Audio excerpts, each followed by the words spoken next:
Well, what I want to talk about is my nutrition plan for perimenopausal women and face cream. I'm kidding. Okay. No.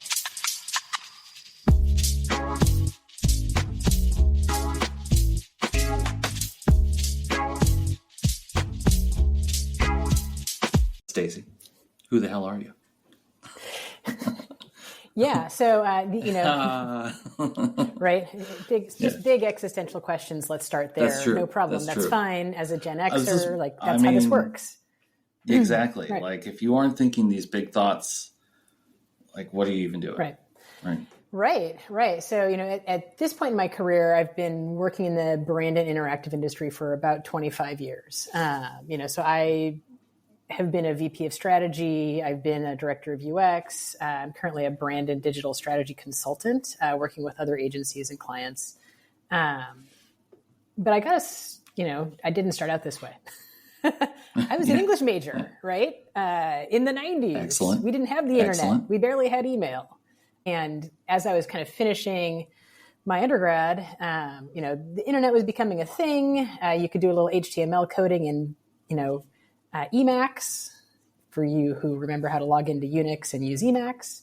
And that was kind of interesting. It's like, oh, okay, cool. There are these websites and you can go and steal some code and put it in your thing and try it out and see what happens and how do rollovers work. I don't even know.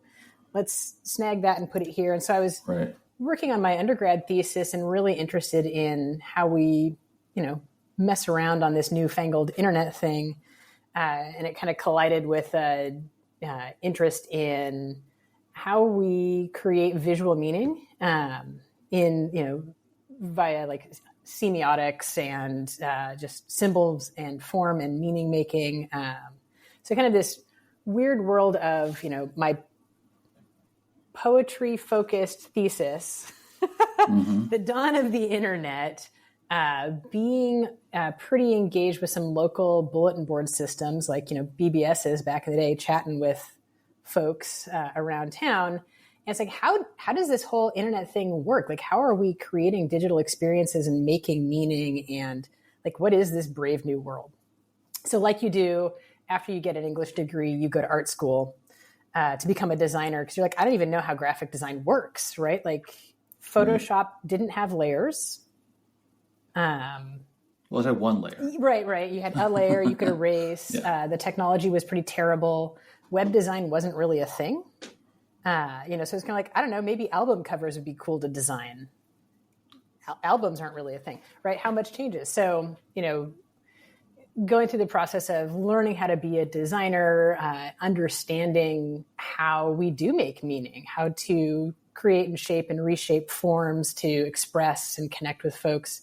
I got a job as a web designer because that's what happens when you know some Photoshop and some HTML in 1999. They're like, you're hired.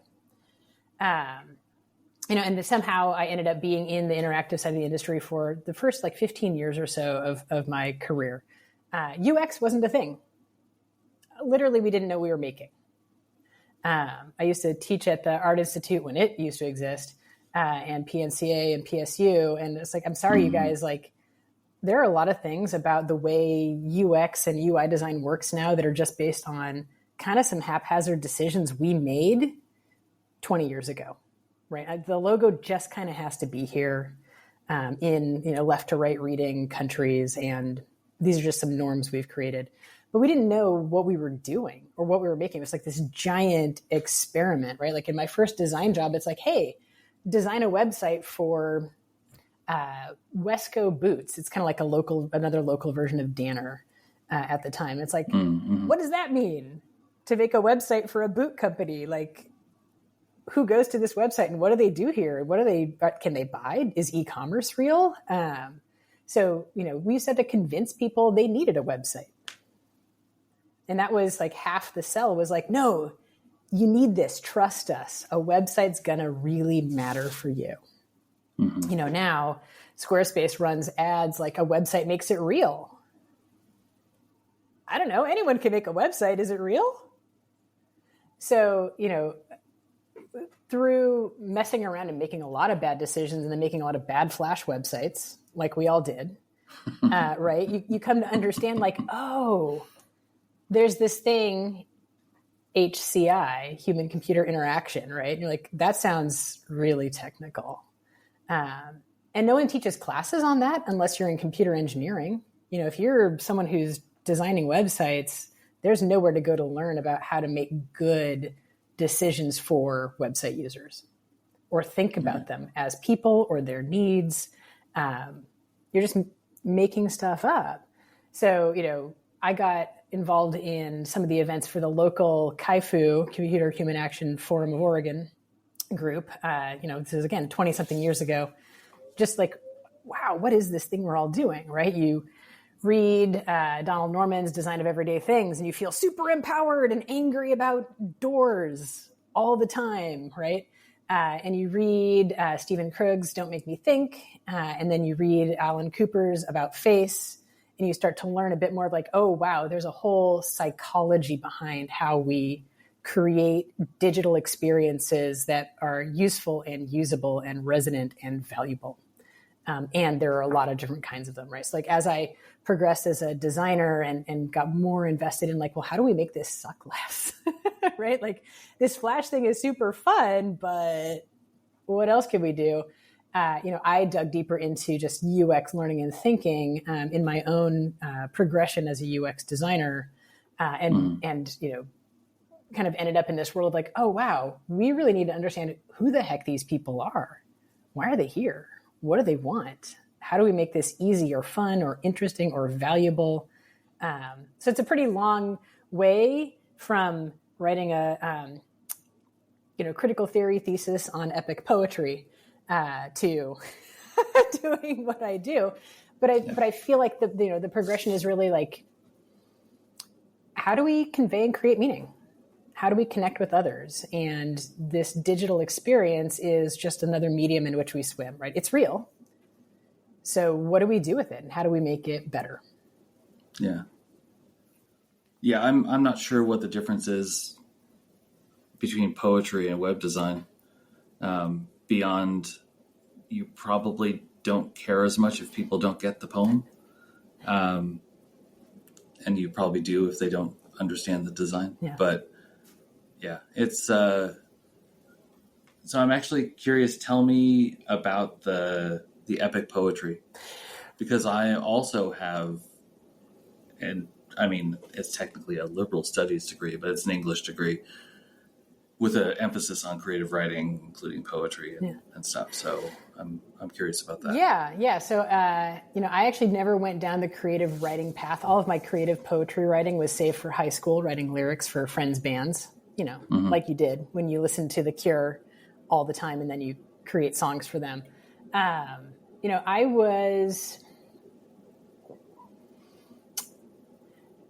think, it was probably late in my sophomore year, in my junior year of college. We were reading a lot of like Ezra Pound and his circle of poetry folks, and like really something that was different. I went to read. It's a very, at least at the time, 30 years ago, was a very traditional classical, literature education, not very contemporary. Like Lee Young Lee was probably the most contemporary poet we ever read. What? I love Lee Young Lee. Oh no, not and no shade, but no, also, I know what you mean, but like right? I don't actually hear people mention Lee Young Lee. Okay. Like you sure contemporary, but contemporary now? Right. Like yeah. No, I get you though. So but one of the things that really struck me about Ezra Pound and his circle was they were really eclectic. And it was this time in the Western world of some pretty significant upheaval, change, transformation, right? And so one of his proteges was HD, Hilda Doolittle, which if my name were Hilda Doolittle, I'd go by HD too. And she wrote a lot of different poetry, but I focused specifically on her epic poem trilogy, which is a story in 3 parts about the experience of living through the Blitzkrieg in London. But there's a whole lot of like this crazy transformational personal journey story through the lens of Mary Magdalene and the Madonna figure and kind of like playing with issues of transfiguration and symbolism around, what it means to be the mother, what it means to be the harlot. And then mixed in there a whole bunch of crazy Madame Blavatsky theosophy, studying like Egyptian religions and mythologies in there. So it becomes like really, like she was pretty deep into some of the more occulty end of things, which I think is super, like, again, we're like, people are being exposed to new ways of thinking, really embracing this new perspective that's different from what they've seen, trying to seek meaning and trying to find a way out of this darkness and trying to make sense of it. Right. So part of my research for my thesis was reading, a lot of Ferdinand de Saussure and like, understanding what semiotics means and like, what does it mean to take a symbol and create new meaning with it? Right. Like, how do we take image and modify that in context with words to create this new thing that we're responding to, which was very much what graphic design is, right? And so if we look at like, why Ray Gun was so amazing, or David Carson just like blowing your mind in the 90s, like, even Adbusters, they're totally taking one object, changing its context, imbuing it with new meaning and conveying a new story about it. And that was just so mind-blowing at the time. So that's what I was really drawn to, is like, wow, there's this whole way we can radically transform how we understand symbols and signs and create new types of meaning. And it's not like, it's magic, but it's not like something that has to take a lot of time and effort. It's just you put it out there in the world, and then someone else may pick it up and change it, right? Like we see that in music too. It's like, I'm going to take this sample and I've created this new thing out of it. And so I really love how we as humans, we do that all the time in everything constantly. So it's the view source of the early web, like you were saying. Right. Like, how did they do that? Right. View source. Okay, I kind of follow this, copy, paste it in. Hey, that didn't work. Why didn't it work? Right. I'm going to figure it out. And the experimental nature of Pound's Cantos and the purposeful, I don't want to say stealing, but like I'll say cross-pollination within that larger group of, attempting to influence each other and attempting to one-up each other. And just like, that's a very human space to be in. And when you're at the vanguard of some, I don't want to say, paradigm shift is way too lofty a term here, but like when you're attempting to shift out of something that you feel trapped by, like this new way of expressing yourself, certainly in the early web, was like just super interesting time. And you're right, like we're sitting on design decisions that are being made right now while we're talking that can trace the source back to somewhat random decisions that were made 25 years ago. Right. I really miss I talked about this with colleagues in the last few years. Like, I really miss the experimental nature of the web, right? Like, it was, bad decisions, terrible decisions. We made all sorts of terrible websites. They were not useful. They were hard to use. They didn't load. And then we added in Flash and they were even worse. But I very much appreciate the maturity of the UX practice, right? Like, stuff does just have to work. It needs to be usable. It needs to be accessible. It needs to be accessible to a broad variety of individuals on a lot of different types of devices. Like, there's some very hard, like, science and reason and practice that goes into a lot of that. And between like Squarespace and WordPress, and God, the life has been sucked out of stuff in so many ways, right? Like, this is a small business and its website looks like this. And there's a hero image, there's some testimonials, there's some proof points, there's a this, that, there's a product compare, like everything we've streamlined things so much that it all feels super generic. Like, why not just buy it on Amazon when I can buy 5 different things together from different sellers, then have to go to all these different websites that are basically the same? So like in some ways the maturity and measurement and the race to maximum conversions for minimum clicks has really just stripped away a lot of the value of an experience that an owned channel can offer, right? Or that even an owned product can offer. It may as well be part of a generic aggregator if all we're trying to do is facilitate faster purchase, right? Like, and so I sometimes really miss that kind of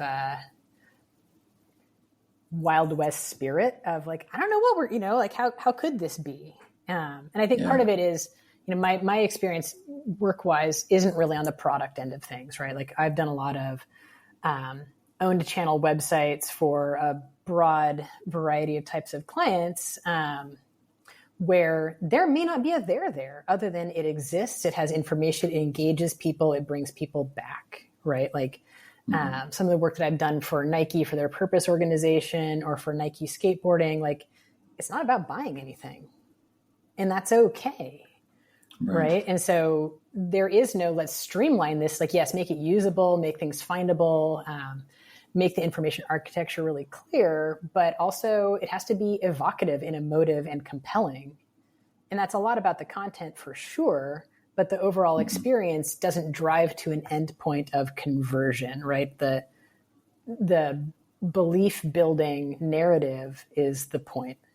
And the storytelling is and I don't mean like in like we used to do this like 10 years ago, right? Like the interactive storytelling long scroll where it's like a New York Times type piece where, you scroll and these things animate and it's like literally who reads those? You're like, I scrolled through it and it was beautiful and I totally didn't read it. Right. We want something that people want to look at, want to consume, want to engage with, and they want to come back for more. And that's not appropriate for every single digital experience. But I think there's got to be a medium where we're able to create more meaning and more value if someone's going to come to this digital experience. Yeah, there was part of what you were describing, that early experimental stuff and what we have today. Like this isn't like super early, but I was thinking of the CSS Zen Garden. Right. And I was imagining taking everything that was ever created, I should say, for CSS Zen Garden was put into one of those sifters that they use at archaeology sites where they sift the dirt. And then whatever's left over is what we decided a Squarespace site should look like, right, with the hero image. And it's just like, I like this, I like this, I like this. And then that becomes the standard. And I have seen, along the way, people trying to do some interesting things, but they do tend to be for, I'll just say, non-transactional experiences. Yeah. Or at least, the now is not about a transaction, but it may, eventually lead someone to that. But in of itself, it's not the point. So it's, yeah. And I've been, like, in the stuff that I've been working on, I haven't really touched, e-commerce for a while, semi-thankfully. But, it's still working on things that are a mix of informational and transactional, but transactional in the sense of like, I'm trying to understand things, not necessarily like I'm trying to buy something, right, or I'm trying to be, changed by the information that I find. It's more like I'm trying to change other people's minds by the information I have collected. Right. And I don't know, I feel like a lot of the conversations I have with people, especially who are maybe not literally just starting out today, but have started in the last 6 or 7 years, there's just this built-in assumption that there's a single way to solve a problem, and I think that mindset is rewarded by the organizations within which they're existing and they're doing their work, and it just is. I don't exactly know where I'm going with this idea, which is fine because this is live, but it just is. It becomes a sort of self-serving machine that these people are producers for, rather than really being asked to consider, what are we trying to do here?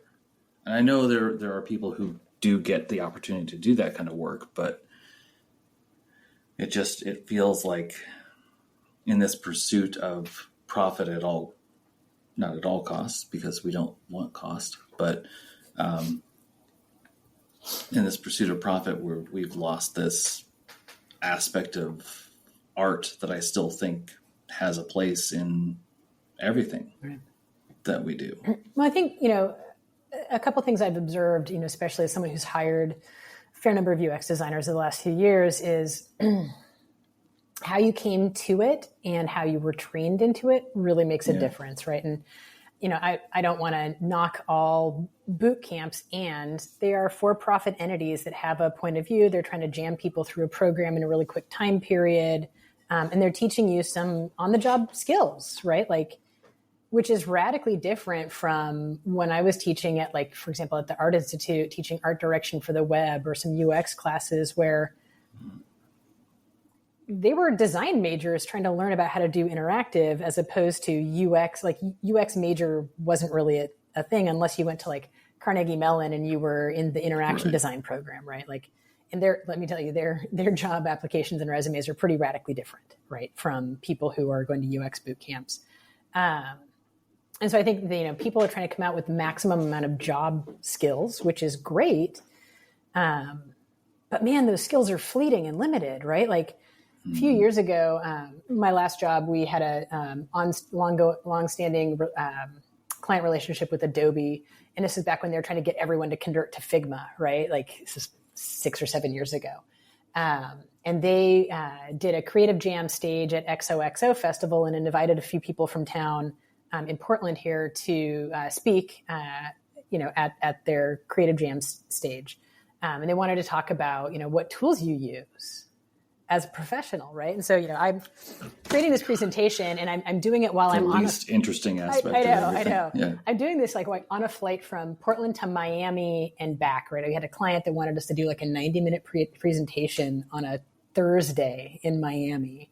It was the most ridiculous flying I've ever done, and come back on Friday just in time for this presentation. And so I developed my whole session on the flight, which was great because that's all you can do, right? It's a long flight to Miami from Portland.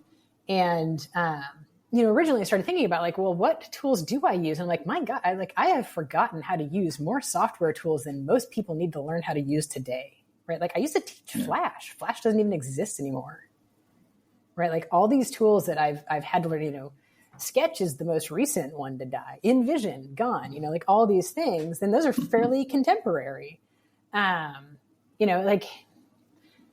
To me, those tools can always be learned. You will always have to learn more software, right? I'm having to learn Figma for strategy, right? I just make presentations for a living. I don't even design anything. And, to me, the thing that's most missing is curiosity, critical thinking, and an audience-focused, empathetic mindset, right? What are we doing here? What are they doing here? What do they want? How do we make this worth their time? And if this is a task-driven experience where efficiency is critical, do that. If this is a nonprofit where emotional connection, trust, and belonging matter, do that. And those are completely different experiences that, happen over multiple touch points over time. They're not just simply one and done transactional, right? Like when I'm trying to find my hair product I prefer for the cheapest price, I kind of don't care about the website.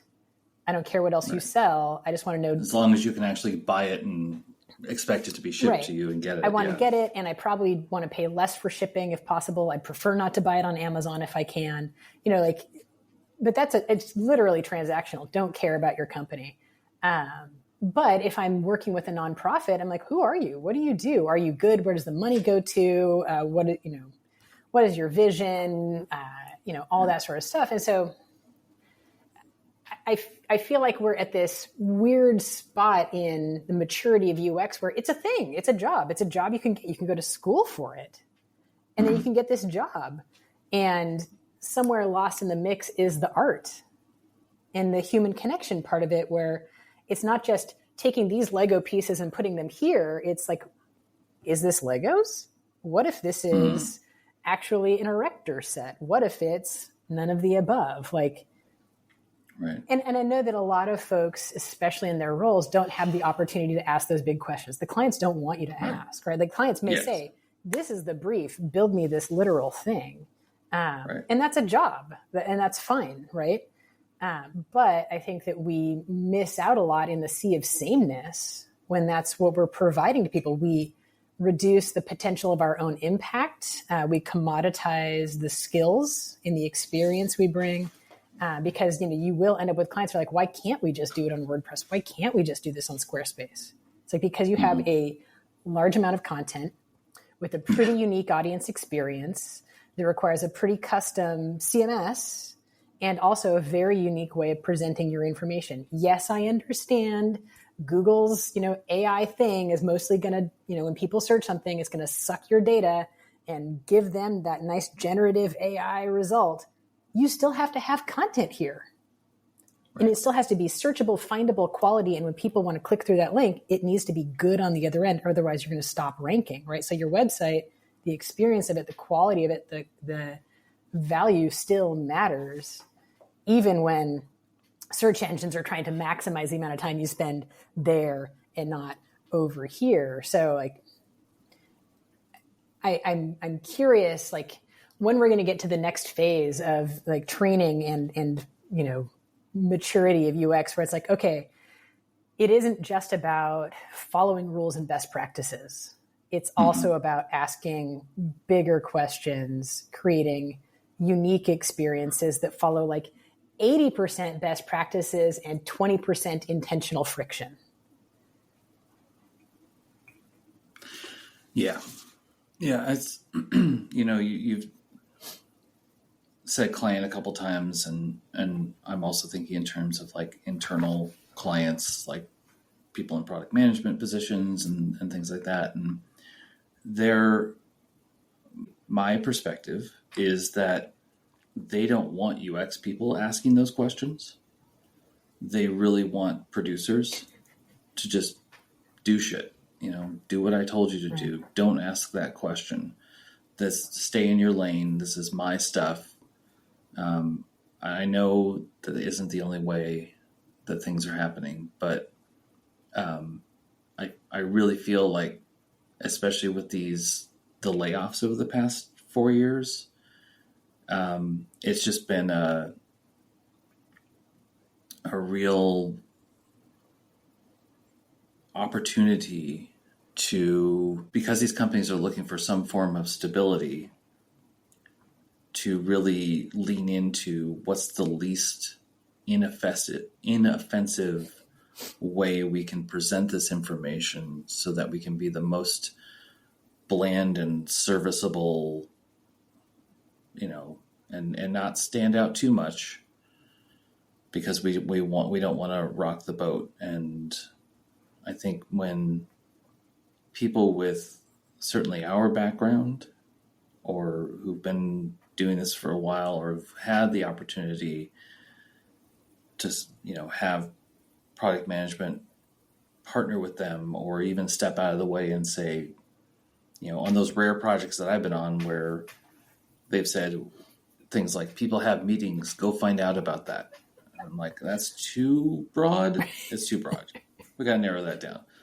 and I never say we got to narrow that down, right?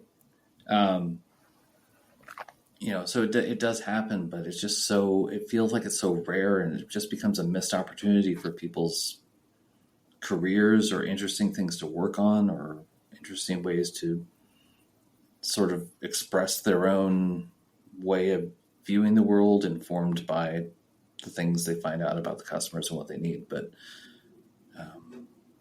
it's just assembly line, to your point of the commoditization of these skills. And I don't actually worry about this, but I'll just use the word worry to get the idea across. But a lot of this stuff has been so commoditized, like usability testing. I worry the extent to which, we won't need humans to do much about that. Right.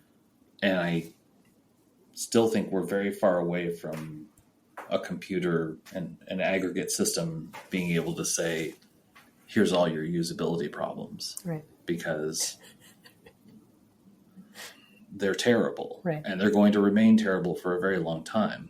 And you're still going to have people assessing it. But, it's just the more aspects of our stuff that get commoditized, the less of a robust, interesting career people are going to have. Right. Which I think will, over time, create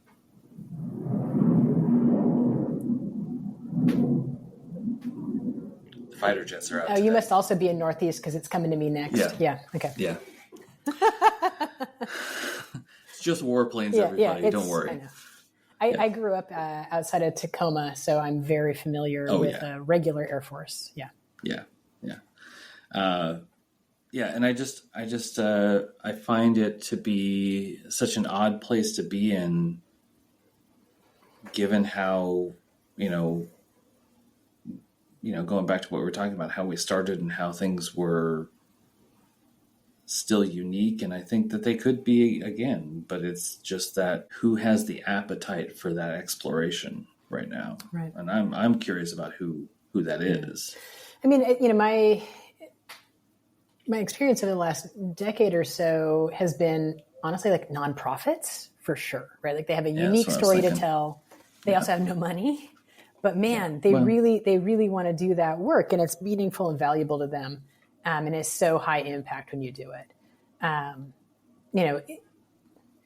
The work that I did with Nike that was most interesting was in the pre-Donahoe age, right? So Mark Parker was still the CEO. And then Donahoe came in and kind of killed all, just creativity. Experiential creative programs like that. But it really has to be, in my experience anyway, an organization where their brand and their values and just making an emotional connection on an ongoing basis really matters. They understand that this is a long-term, engagement that isn't just about donating right now, right? Now, that's not to say that pressuring people into guilt and donate right now doesn't work. It sure does, right? Otherwise, organizations wouldn't do that. And it depends on your organization's goals, right? If you want to have people who are long-term advocates, who are recurring donors, who are brand believers, it is telling those stories repeatedly, consistently over time, making them compelling, that gets people to say, instead of giving you $10 a month, I'm going to be a monthly donor, right? Mm-hmm. Or I'm going to put you in my will. Nike, I understand you used to have some sweatshops and that was a problem, but tell me more about what you're really doing for, workforces or for sustainable innovation and improving the environment. These are these are projects I've worked on and won awards for, because they do matter. They are compelling, but it takes someone with a bit of vision and an understanding that this is not about immediately impacting their bottom line, right? Or, this is a long play and they have to get that, right? And so I think that's where I see the most opportunity. The problem is we are in a short-term thinking time right now, right? And so, performance over all else, maximize sales and maximize conversions, which I also haven't had to work on a lot of e-commerce, right? And when I do, it's usually with an organization that they have a different narrative, and therefore the way we approach any sort of shopping platform has to be a bit different, right? Because the moment you go into one-to-one comparison with this product over that product, you've lost your differentiation. Like there's no product distinction anymore other than price point and what does it look like and do I like it? I've lost your story. I've lost the why this feels different. I lost why your brand and your company matter. And so, creating slightly customized shopping experiences that center that, like, hey, this is what we're doing. This is why we're different. This is how your purchase does X or creates this other kind of change, be part of our movement or thing we want to do in the world. I've been fortunate to work with organizations that think that way.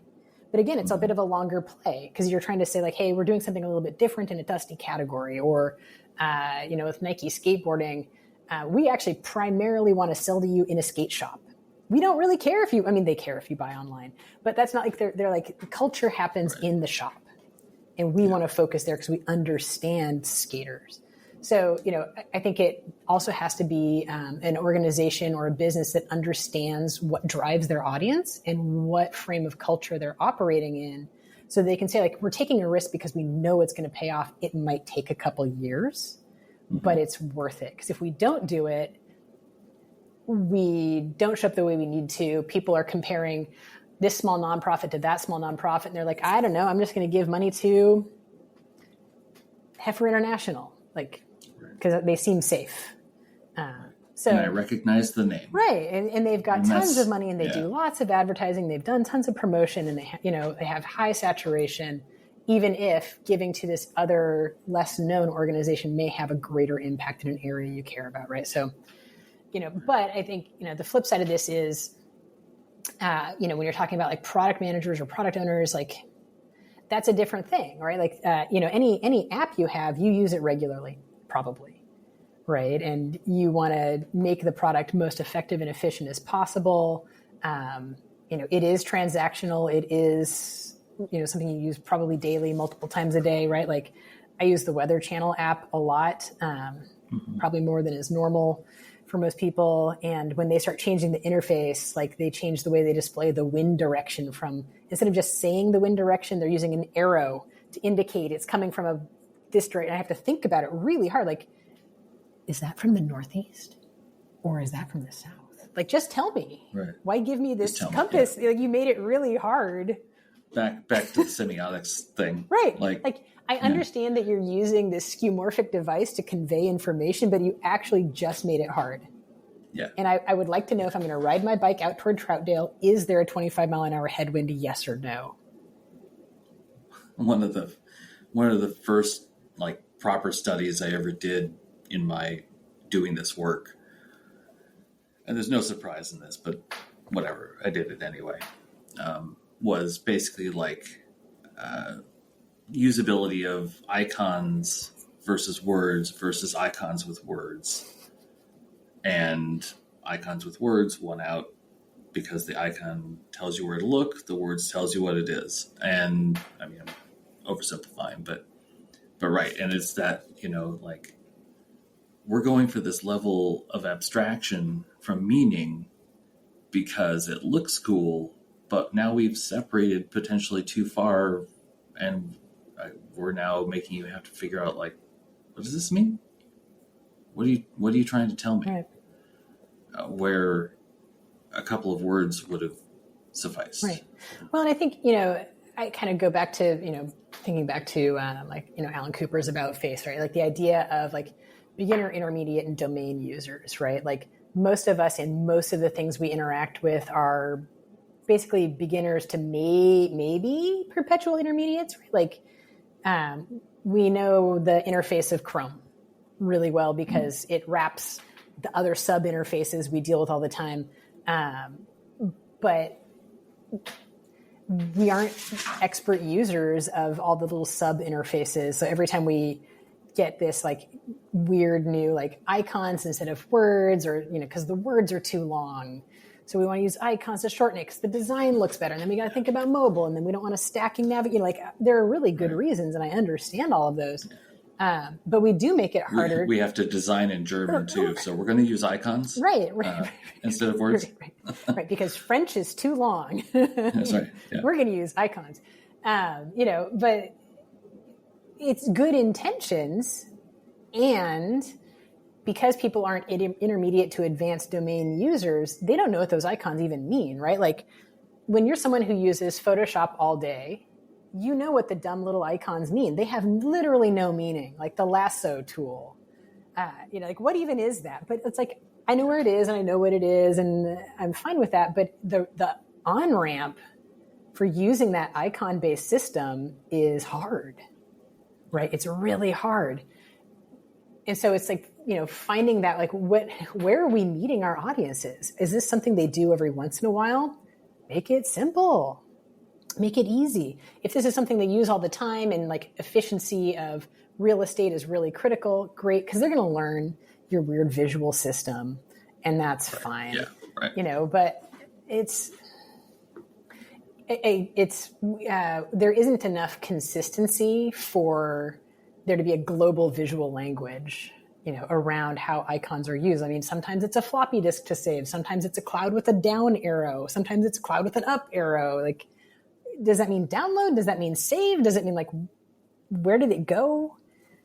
I was thinking about like this transactionalness, and I thought of jobs to be done as a framework that just is in of itself, can be useful in certain situations. And, I'm not bragging on it at all, but like, it's just such a very transactional way of looking at the problems, right, and understanding the motivations. It's assuming they want something. They're going to use this thing to get it done. Like, I have a task and I need to only do that, and don't show me anything else.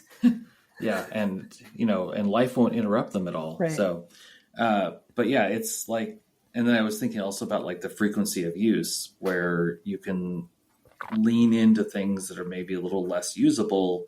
If the frequency of use is really actually going to be high, you can lean into that learnability aspect of things. And then I was thinking about how Figma redesigned the Chrome, the small c Chrome of the UI, and me as an infrequent user of Figma went to use it last week, and I was like, where did they move I can't find it, because I had keyed into the geography of the interface. Right. And it's just like, I can't. Right. Who moved your keys, right? You're like, wait a minute. Give me fireworks again, please. Right. Like, come on. Like, I have used Photoshop since 1989. And while it has radically changed, the stuff's kind of the same. It's not like they've invented like the bad old icons are the same bad old icons. And I kind of love that. Like, I haven't had to, and I don't use Photoshop that much anymore.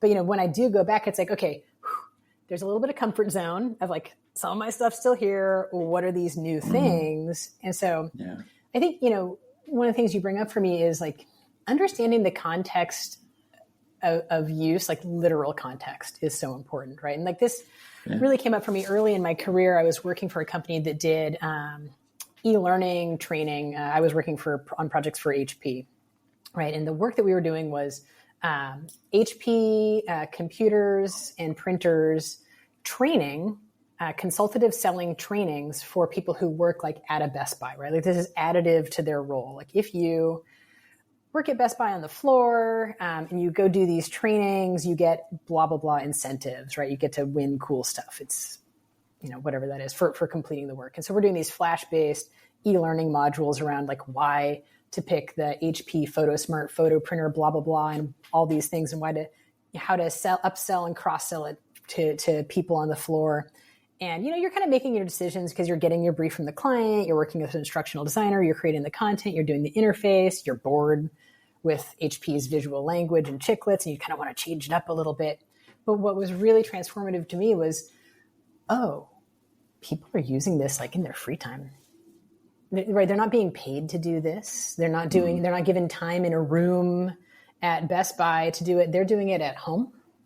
They're doing it in between other things. They're being distracted doing it, like really understanding like the ethnography of what's happening for folks is like, okay, we need to make course progress really clear, wayfinding really clear, being able to leave and come back needs to be really easy. How are we tracking their overall progress toward mastery and displaying that information to them? It was like, That was a real, like, this was like 2002, 2003, just kind of this real aha moment for me is like, oh, this isn't the only thing people are doing, right? Or a few years ago, we were working on this roofing shingles, a local roofing shingles company's website, right? And it's like, you and I as homeowners, don't really go shopping for roofing shingles. You talk to a roofing company and they're like, we like these, and this is the brand we work with. And maybe you'll go there to learn more about it, but mostly that kind of website's for contractors, right? And what's the context of use for contractors? It's not, I'm at my computer in my office. Let me Google that and look it up. It's like, I am on the job site. Yeah. I'm trying to find the PDF about this here. I need some information on the install, whatever. And like that, again, is a transformative moment where it's like the client wants this marketing website, but it's like, yeah, sure, we can create this marketing website, but we're also creating a useful tool for contractors on a mobile device in the context of bad internet connection, bad cell phone connection, trying to find something really fast. No, it cannot all be a bunch of PDFs on their freaking phone that they can't read. Like, thinking about that, so you kind of have two stories to tell, like cool shingles, environmentally responsible, and shit, how do I make sure I get all the details right? Totally radically different audiences, radically different use cases, one property to serve that all. So just really, I always think a lot about like, well, when are they using it? When are restaurant websites? Like, dude, all I want to know is, what do you serve? What are your hours? Where are you? When are you open? Yeah. That's all. Like, can we lead with this? Like, I still saw one yesterday.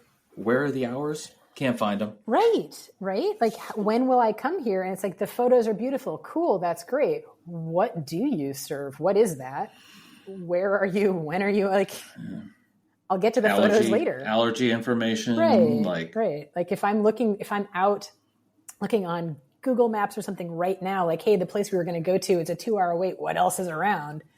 Like, come on, make this easy for me. I'd love to come give you my money, but still, like, it's like we know so many things and we just don't. I know it's just not pervasive enough, but I think it's a different, like, there are two different audiences, and restaurants are a case, a lot of small businesses are a case where they want to tell their story so bad. Yeah. Right. And I understand that. Like, they really do. And like this, I want to tell my story. It is compelling. And it is totally absent the context of primary audience use. Right. Like, once we've determined you're open, what do you serve? Yeah. I worked at the MathWorks from like 2006 to 2009 or so. And I remember somewhere toward the end of that, I was having a conversation with one of the C-level people, and it was, there's in a lot of scenarios where you're selling software, even if it's as a service, or if it's, you install the software or whatever, you have two user groups, primary user groups, the ones who are going to use the software, and the ones who are buying the software. I'm broad brush here. And so I was trying to explain how we weren't doing a very good job of using the site to really speak to both of those user groups. And I can't remember which C person he was, but he just looked at me and said, our website is for how we want to present ourselves to the world. It's not, we don't care how people need to find information.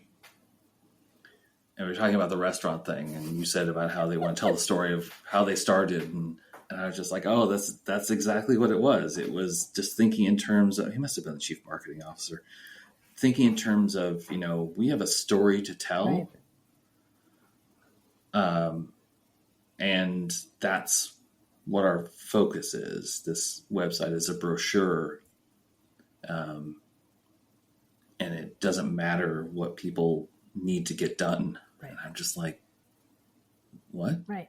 Right. And it's, I'm not saying those things can coexist. Right. I think. I think that they can coexist. And for example, I had a really refreshing experience with a client in the last couple of years. We were working with United Health Group on their corporate website, right? Like they're the holding company for UHC and Optum. And you don't go to UHG for anything. Like you and I, as human beings with healthcare, don't need to interact with United Health Group unless we want a job there, right? But there's all this content about like their enterprise narrative, their commitments, their mission, like which is good. It's good information, but it was driving the function of the website, and the content was vast, bloated, sprawling. There was no clarity around who this is for, what they're making a website for. And one of our clients said, let's change this. Like, we have the data. The data says, like, literally no one goes to 80% of our content. Why are we still doing this? Let's, radically reduce this and focus on investors, job seekers, and everyone else who ends up here accidentally. Get them the heck to where they belong, right? Like, if you're coming here looking for your benefits, you are on the wrong website. Let's get you to the right website. If you're here to understand your pharmacy, needs or whatever, like, let's get you away. This website is for this purpose. And so, it was really refreshing to have, SVP at a large healthcare organization say like, hey, 80% of our website doesn't matter. And then, we built out a prototype for him. He took it up, to pitch it around the organization and got the thumbs up to like, yeah, you're right. Let's radically change this because we've got all this stuff no one cares about. Why are we doing it? Yeah. And they've only just now, like, things take time at large corporations, but they've finally rolled out a lot of those changes. So I'll be really curious, like, how is that working for you? You made it easier for investors who are critical and need to understand what's going on for you. And you've made it easier for job seekers and potentially current employees. If you're getting everyone else off to the right location, doesn't that help everyone in a better way rather than just continuing to band-aid this really bloated experience that serves nobody and is confusing? So it was interesting to have someone say, like, actually what we need is to better serve people, not to tell our story, whether or not you want to hear it, because we know the data says no one cares right now. Yeah. Let's better serve people. Right. Yeah. Yeah. Yeah. All right. I don't have to work there anymore, so it's, that one's not my problem. Right. Well, I mean, but it is, like, when you kind of get back to like, what are we doing? Like, what are we trying to do as UX designers or as creators of digital experiences, right? Like, I can take orders and yes, I can make you a brochure website, right? Like, to me though, you don't have a website unless people use it. If people can't or don't want to use it, who cares if you have a website, right? And the same thing goes for brand. If your brand may be blah, if no one cares, you don't have a brand, right? It only exists because we, the human observer and interactor, use it, right? It has to, like, our gaze is what imbues it with meaning and existence. So, if you are creating a website absent the thing your supposed audience wants from you, absent any value, meaning, or connection to what they want, you don't have a website. You've got some brochureware that's going to do nothing for you. And when you're mad about why it's not performing, regardless of how you define performance, it's because you don't care about what people want. You only care about what you want. And like, no one's like, if you're the one who's going to buy all your product and services, great. Right. But like nobody just surfs websites for a living except for us. Right. Right. No one's like, oh my God, I went to this really great website.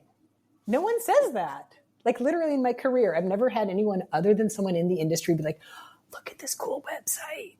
Right. Like, I just got done with my Webby's judging period a couple of weeks ago. It's like, you look at 30 plus different types of experiences, and some of them, the design is nice, but they're not really that interesting. And every once in a while you get one that breaks the mold and is actually compelling and interactive. And you're like, wow, that was like memorable and would be worth my time and worth exploring.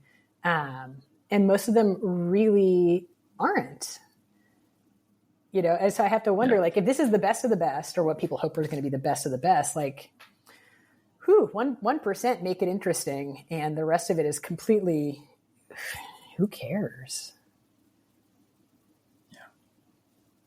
Yay.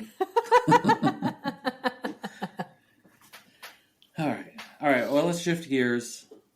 And now it's time for 7 plus or minus 2 questions. Nice. And I titled that way because it makes me laugh. Question 1? What is one thing that you would change about your profession? Wow. We touched on this a little bit about boot camps. I think it's the singular focus people often take around career development and career progression. And maybe this is my own bias as when you're Gen X-y, liberal artsy type of people, but you literally never know what's going to happen. Internet didn't really exist when I started college. It became my whole career, right? Like, prepare yourself for possibility. And don't over focus on, I got to get a job. You will, but being curious, a critical thinker, open-minded, flexible, like that will get you further in your career progression than an over focus on these tools and this specific skill set. Like the thinking makes all the difference. The other hard skills are things you can always learn. Okay. What is one thing you wish people cared more about? And again, like with all these questions, there's no limits. You don't have to answer within the confines of your profession, except for the first one. Yeah. But I guess the broader web of connectedness we all exist in, right? And I know there are a lot of reasons why people operate from a place of scarcity and fear. And like protecting what's mine. But also we never see that end well, right? So being able to look at a place from abundance, optimism, or at least, pragmatic hope, I think opens us up to greater possibility, and greater experiences, whatever it is we're doing. But that fear-based, scarcity mindset will kill everything in your life. All right, number 3. What's the best meal you've ever had? Wow, ever, God. That's a really big, challenging one. I think the most memorable, surprising best meal, my wife and I were in San Jose del Cabo, maybe over Christmas a few years ago. And there was this newer farm-to-table kind of fine dining place just outside of town, Flora Farms. And we're like, what's this about? We'll go check it out. And we got dinner there. And man, the service was incredible. The food was incredible. The bread was so good that we didn't eat all the bread, but I did a total grandma thing and like put it in a bag to take. I'm like, I'm not wasting this. We're taking this home. Like the whole experience was so magical and thoughtful. And we've been back there since, and everything changed with the pandemic because it's like we got to get in and get out real fast. But like it was just such a like delightful, interesting, good meal and good experience overall. You're like, wow, this is surprising and fantastic. Like I love this here. Like let's move here. Oh wait, it's too expensive. Like, let's not do that. Oh yeah, well. And it was, it was interesting because it was a mix of like, local Mexican cuisine, fine dining. Like it was this really interesting combination of things, really expansive. Cool. Next question. What do you wish you had done differently? In my entire life? Sure. Jeez. I am not a big regrets person because things have turned out pretty well. And I've been able to do a lot of different things. I mean, I think probably in my earlier 20s, I would have liked to get out of Portland and travel more. Like I've been in Portland for 30 years at this point, and as much as I've traveled a lot, I haven't lived anywhere else. So I think buying a home at 25 probably got me stuck. So that, I think, I don't regret it, but it would have been different to have at least gone somewhere and come back. So I don't regret that, but it would have been a different experience to try that. Cool. Next one. If you left what you're doing now, what would you do for a living? Oh yeah. People ask me that all the time, right? Cause like one, I'd love to be just retired. That would be amazing. Okay. My retirement job plan, or what I would love to just do if I had the ability, would just be a foster dog farmer. Okay. Right? So like have some land, be able to have, there are people who really do this, right? Like they have little, like small room cottages for foster dogs so that everyone doesn't have to live together because not all dogs get along. Sure. Space for them to roam around, and then you help rehabilitate them or get them ready to go into permanent homes. And like, that would be fine. That'd be great. That sounds awesome. I know. I someday, yeah. right? Yeah. Mm-hmm. And obviously you'll need a website for that. No, it's right now, like, honestly, those folks use Instagram and it's so successful for them. Like they have huge social media followings and like, that's amazing. But by the time I get to be a foster dog farmer, who knows what the technology will be? It'll be like coming straight to my Neuralink implant. Mm-hmm. There's a dog in trouble. I must leave. Right. Okay, so last one. Imagine it's a year from now. What do you hope to not be carrying anymore? Endless fear of another Trump presidency. The good news is he can't come back. But, I think that kind of like uncontrolled existential dread, right? Like I can't change that. I can't do anything about it. It's exhausting. It's frustrating. And leaving the country isn't as easy as you'd think. So in a year, it'd be nice to at least see the light at the end of the tunnel, not be an oncoming train, and that there is some hope on the other side in 2028. What do you follow up? What are you doing now to create space to create that either lack of fear or hope, or however you want to? Yeah. I think focusing on what you can do locally.